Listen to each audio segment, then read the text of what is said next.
को हम लोग एग्जाम पेपर देकर पास कराने का काम करेंगे। भारतीय जनता पार्टी के प्रदेश अध्यक्ष की अध्यक्षता में एक प्रतिनिधिमंडल, हमारे नेता प्रतिपक्ष बाबूलाल मरांडी जी और सभी पदाधिकारी हम लोग महामहिम राज्यपाल के पास रिटर्न कंप्लेन किए हैं। आनन फानन में पुलिस महकमा रात में पहुंच करके इन सारे प्रकरण को लीपापोती करने का प्रयास कर रहा है। बच्चे उस जगह से भागने में भी सफल रहे और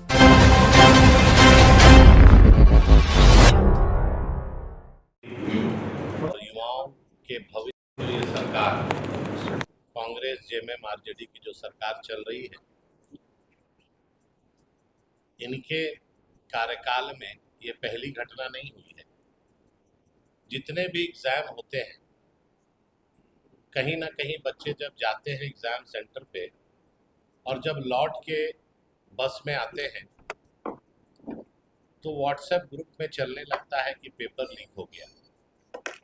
आपको याद है कि 12 अप्रैल को जो उत्पाद सिपाही की बहाली को लेकर रिटर्न एग्जाम हो रहा था, उसके एक दिन पहले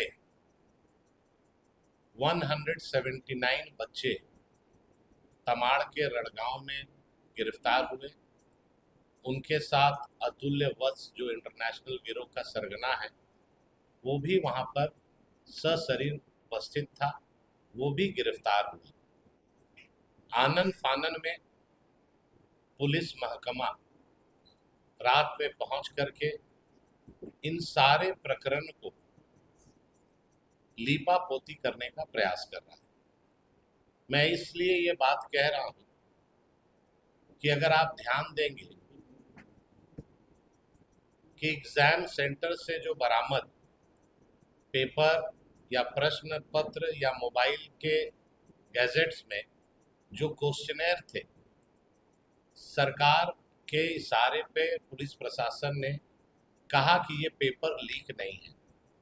इतना हड़बड़ी करने के बजाय इसको पूरी तरह जांच करके अगर प्रशासन बयान देता, और जो एफआईआर दर्ज हुआ आपका तमाड़ थाना में, उसमें थाना प्रभारी ही कह रहे हैं कि वहां पर जो तथ्य आए, बच्चों से जो बात हुई, उन्होंने कहा कि ये जो जहां पर प्रिंट होता है प्रश्न पत्र, वहीं से चुरा करके बच्चों के बीच बांटा गया और उनको रटवाया गया।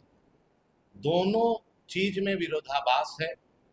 और अगर मैं एक समय मान लेता हूं कि वहां पर कोचिंग सेंटर के द्वारा उनको रटाया जा रहा था या प्रिपरेशन कराया जा रहा था, तो सुनसान जंगल में 179 बच्चे अलग अलग क्षेत्र से जो आके थे, रात में कौन सा तैयारी वो कोचिंग सेंटर करा रहा था? अगर कोचिंग सेंटर था और बच्चों को प्रिपेयर करा रहा था तो 180 लोगों को गिरफ्तार करके जेल क्यों भेजा गया? प्रश्न यहाँ उठता है। एक मामला सामने में केवल दिखा, जो लोगों के नजर में आया, मीडिया वाले भी असमंजस की स्थिति में थे, आखिर हुआ क्या? गुप्त सूचना के आधार पर ऐसे कई बच्चे उस जगह से भागने में भी सफल रहे, और जो सूचना प्राप्त हुई कि ऑब्जेक्टिव का मैक्सिमम जो प्रश्न था वो लीक था, सरकार के इशारे में प्रशासन इसको लिपापोती करने का काम कर रहा है।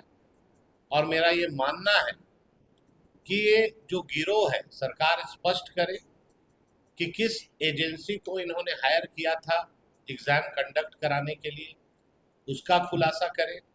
और जो हम लोगों को सूचना है कि जो बिहार में ब्लैक लिस्टेड कंपनी है जिसके ऊपर एफआईआर दर्ज हुआ, जांच हो रहा है, उसी एजेंसी के द्वारा ये पूरा प्रकरण को अंजाम देने का काम किया गया। आपको मैं बताना चाहता हूं कि इतना बड़ा उत्पाद सिपाही का जो एग्ज़ाम हुआ, ये पहले फिजिकल टेस्ट हुआ जिसमें लाखों बच्चे पार्टिसिपेट किए। आपको याद होगा गर्मी के दिनों में कई बच्चों की जान भी चली गई थी। जहां तक हम लोगों को जानकारी है, इस तरह का एग्ज़ाम पहले रिटर्न होना चाहिए था, उसके बाद फिजिकल टेस्ट होना चाहिए था। इसमें बहुत सफ़ेद पोश जो पर्दे के पीछे हैं, उनका ये षड्यंत्र था कि पहले फिजिकल टेस्ट कराया जाए। फिजिकल टेस्ट में जो जो बच्चे क्वालिफाई कर गए, अब पैसे का लेन देन उनसे बातचीत करके इसको हम लोग एग्ज़ाम पेपर देकर पास कराने का काम करेंगे। भारतीय जनता पार्टी के प्रदेश अध्यक्ष जी की अध्यक्षता में एक प्रतिनिधिमंडल, हमारे नेता प्रतिपक्ष बाबूलाल मरांडी जी और सभी पदाधिकारी, हम लोग महामहिम राज्यपाल के पास रिटर्न कंप्लेन किए हैं कि इस पर सीबीआई जांच हो। और जो कांग्रेस और जेएमएम के प्रवक्ता बयान दे रहे हैं और आरोप लगा रहे हैं, तो आरोप लगाने के बजाय अगर सरकार निष्पक्ष एग्ज़ाम कराई है, सरकार और जेसीसी अगर फेयर, जिस तरह के आनन फानन में उनके चेयरमैन आकर प्रेस कॉन्फ्रेंस कर दिए, लग रहा था कि वही सीबीआई डायरेक्टर है और सब चीज़ की जानकारी उन्हीं को है, तो ये दर्शाता है कि कहीं ना कहीं घालमेल है। और युवाओं के भविष्य के साथ ये सरकार पहली बार धोखा नहीं दी। हर नौकरी को बेचने का काम ये सरकार और जेसीसी हो, जेपीसी हो, सभी लोग इसमें षड्यंत्र में शामिल है। तो अगर जेएमएम मुख्यमंत्री जी से मेरा अनुरोध है कि अगर आपके मन में कोई छल कपट नहीं है, कोई पाप नहीं है, आप यहाँ के नौजवानों को निष्पक्ष न्याय दिलाना चाहते हैं, तो जो हम लोगों ने मांग रखी है राज्यपाल के पास, आपसे भी यही अनुरोध करते हैं कि आप सीबीआई जांच की अनुशंसा कीजिए। दूध का दूध, पानी का पानी सामने स्पष्ट हो जाएगा, ताकि जो आज पूरे झारखंड के उत्पाद सिपाही के अभ्यर्थी हैं, शंका की नज़र से पूरे प्रकरण को देख रहे हैं। एक सेंटर में इतने बच्चों का पकड़ा जाना ये दर्शाता है कि इससे कई सेंटर हैं जहां पर पकड़े नहीं गए और वहां पर पेपर जो लीक हुआ उस हिसाब से वहां एग्ज़ाम दिए। तो फेयर एग्ज़ाम ये नहीं है, इसमें खरीद फरोख्त का एग्ज़ाम है।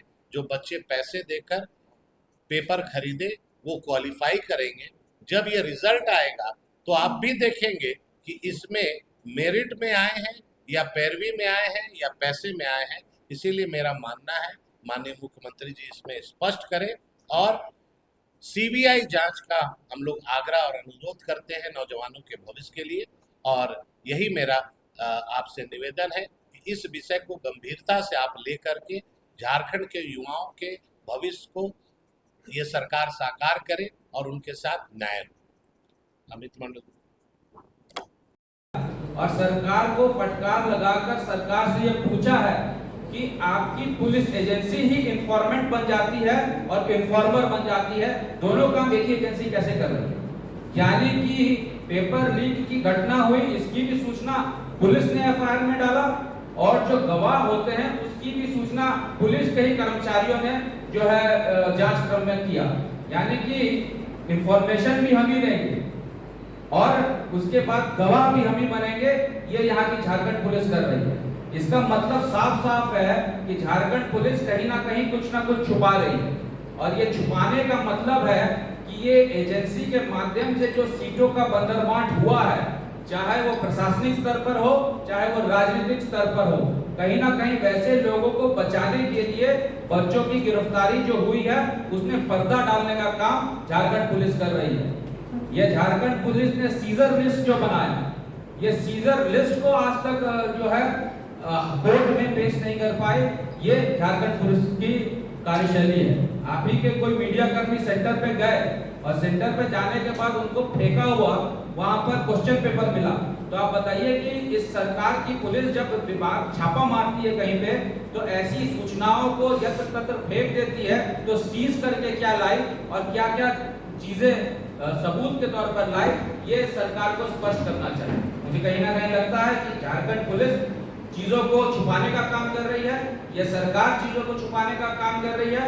और जेएसएससी की जो उत्पाद पुलिस की ये बहाली हुई है, व्यापक पैमाने पे यहाँ पर सीटों का बंदर बांट हुआ है, यहाँ सीट बेचे गए हैं, युवाओं के भविष्य के साथ ये सरकार खिलवाड़ कर रही है। और भारतीय जनता पार्टी मुक्त दर्शक बनकर नहीं रहेगी। भारतीय जनता पार्टी चाहती है कि यहाँ के युवाओं को नौकरी मिले, भारतीय जनता पार्टी चाहती है कि यहाँ के युवाओं को इक्वल अपॉर्चुनिटी मिले, और भारतीय जनता पार्टी चाहती है कि फेयर तरीके से एग्जाम हो। इसके लेकर हम लोगों ने, जैसा मुख्य सचेतक महोदय ने बताया, कि हम लोगों ने राज्यपाल को ज्ञापन दिया है। और यदि हम लोगों की बात ये सरकार नहीं मानेगी, यदि फेयर तरीके से एग्जाम कंडक्ट नहीं कराएगी, यही मुख्य कल्प्रिट को ये जेल के पीछे नहीं घुसाएगी, तो भारतीय जनता पार्टी युवाओं के हित के लिए सड़क से लेकर सदन तक आंदोलन करेगी और ये सरकार को बेनकाब करने का काम करेगी। अब तमाम मीडिया बंधु जो है उपस्थित हुए हैं, सभी से मैं आग्रह करूंगा कि ये सरकार से पूछे कि आखिर ये एजेंसी कौन है और ये एजेंसी बार बार डिफॉल्ट कैसे कर जा रही है, और इस एजेंसी के माध्यम से कौन कौन सफेद पोश है जिनको जो है पैसा पहुंच रहा है, जिनको सीट का लोकेशन पहुंच रहा है। ये मैं आप सभी से अनुरोध करूंगा, आप तमाम प्रेस मीडिया के बंधुओं को, इलेक्ट्रॉनिक प्रिंट को बहुत बहुत धन्यवाद।